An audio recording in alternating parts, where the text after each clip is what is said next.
Hello everyone. यह news ETV Bharat का है। शिक्षक अभ्यर्थी ध्यान दें, जानिए 7वें चरण में क्या क्या हो सकते हैं बदलाव। क्या सुपर टेट होगा या फिर नहीं होगा, तो हम लोग देखते हैं। बिहार में प्राथमिक शिक्षकों के छठे चरण का नियोजन का काम अभी तक 100% पूरा नहीं हुआ, लेकिन उसके पहले ही 7वें चरण को लेकर अभ्यर्थियों में न सिर्फ बेचैनी है बल्कि यह जानने की भी बेसब्री है कि 7वां चरण कैसा होगा। 7वें चरण में क्या कुछ नया होगा और क्यों ज़रूरत पड़ गई बदलाव की, तो हम लोग देखते हैं। बिहार में शिक्षक नियोजन के तहत छठे चरण में 90,762 प्राथमिक शिक्षक और 32,714 माध्यमिक उच्च माध्यमिक शिक्षकों की नियुक्ति हो रही है। हालांकि प्राथमिक शिक्षकों के महज 42,000 पद ही अब तक भरे जा सके।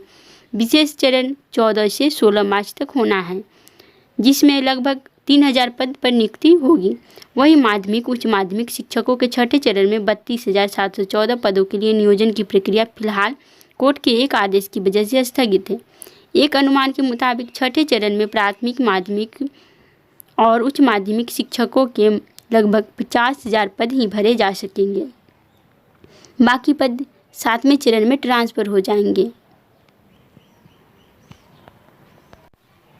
शिक्षकों की बहाली बिहार में एक बड़ा मुद्दा हमेशा से रही है, खासकर तब जब सरकारी स्कूलों में शिक्षकों की भारी कमी, जिसे लेकर सरकार ने कई बार चिंता जताई है और इसी वजह से शिक्षकों की नियुक्ति प्रक्रिया को हाल के दिनों में तेजी से पूरा करने का निर्देश सरकार ने दिया है।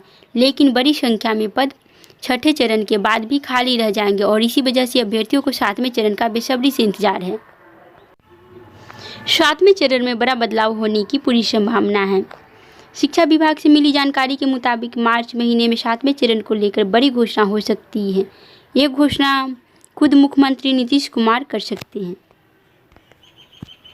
वरिष्ठ पत्रकार और शिक्षा जगत के बारे में पूरी खबर रखने वाले लक्ष्मीकांत सजल ने ईटीवी भारत के साथ खास बातचीत में बताया कि छठे चरण या इससे पहले के चरणों में सरकार ने बड़ी संख्या में शिक्षकों की बहाली की, लेकिन यह बहालियाँ 8500 से ज़्यादा नियोजन इकाइयों के जरिए की गई, जो अपने अपने तरीके से मेरिट लिस्ट और अन्य तरीके से नियोजन की प्रक्रिया पूरी करती रही है। उन्होंने कहा कि नियोजन प्रक्रिया को लेकर हमेशा सवाल खड़े होते रहे हैं, क्योंकि शिक्षकों के सर्टिफिकेट की जांच हो या फर्जी शिक्षकों का मामला, सरकार हमेशा फजीयत झेलती रही है। उन्होंने बताया कि हाल के दिनों में वर्ष 2006 से 15 के बीच नियुक्ति करीब 1 लाख शिक्षकों के सर्टिफिकेट जांच को लेकर और उनके फर्जी होने की आशंका को लेकर राष्ट्रीय स्तर पर बिहार चर्चा का विषय बना रहा है। यही वजह है कि सरकार अब इस फजीहत से बचने के लिए 7वें चरण से बड़ा बदलाव लाने की तैयारी कर रही है। सूत्रों के मुताबिक अब जो शिक्षकों की बहाली होगी उसमें आवेदन सेंट्रलाइज तरीके से ऑनलाइन लिए जाएंगे, यानी शिक्षक अभ्यर्थियों को हर नियोजन इकाई में जाकर आवेदन करने की बाध्यता नहीं रहेगी। सिर्फ एक आवेदन ऑनलाइन कर वह इस नियुक्ति प्रक्रिया में शामिल हो जाएंगे।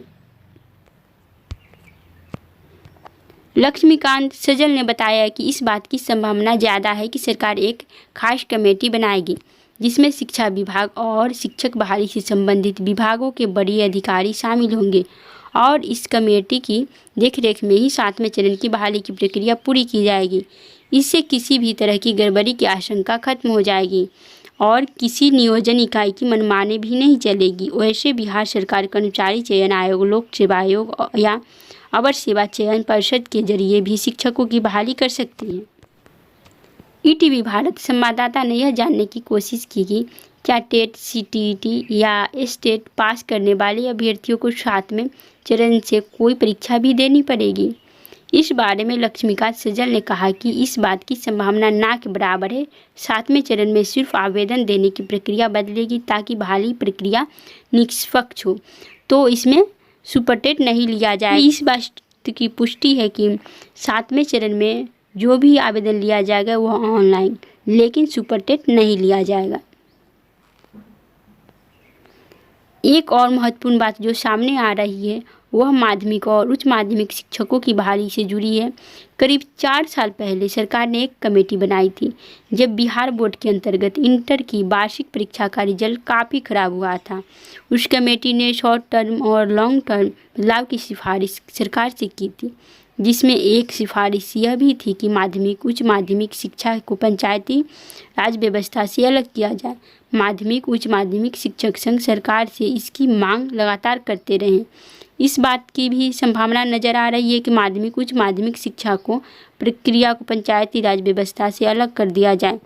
हालांकि इसके लिए सरकार को पंचायती राज अधिनियम में संशोधन करना होगा। वर्ष 2006 से अब तक शिक्षा में जो बड़े बदलाव हुए उसमें मुख्यमंत्री नीतीश कुमार की अहम भूमिका रही है। लक्ष्मीकांत सजल ने बताया कि चाहे बिहार में बालिका साइकिल योजना हो, पोशाक योजना हो या छात्रवृत्ति योजना, पूरे देश के लिए एक मील का पत्थर साबित हुआ है। यही वजह है कि एक बार फिर मुख्यमंत्री नीतीश कुमार शिक्षकों की बहाली प्रक्रिया में बदलाव को लेकर भी मिसाल पेश कर सकते हैं। आपको बता दें कि छठे चरण के तहत प्राथमिक शिक्षकों के 47,000 से अधिक पद खाली रह जाएंगे। वहीं एक अनुमान के मुताबिक माध्यमिक उच्च माध्यमिक शिक्षकों के भी करीब 25,000 पद खाली रह जाएंगे। यह तमाम वैकेंसी 7वें चरण में जुड़ जाएगी, जहां पहले से 50,000 से ज़्यादा पद उपलब्ध हैं। ऐसे में 7वें चरण को लेकर जाहिर तौर पर हजारों शिक्षक अभ्यर्थियों की बेसब्री समझी जा सकती है।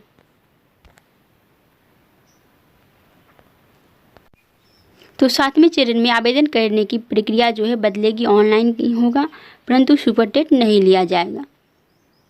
वीडियो पसंद आया तो लाइक, चैनल को सब्सक्राइब और शेयर जरूर कीजिएगा।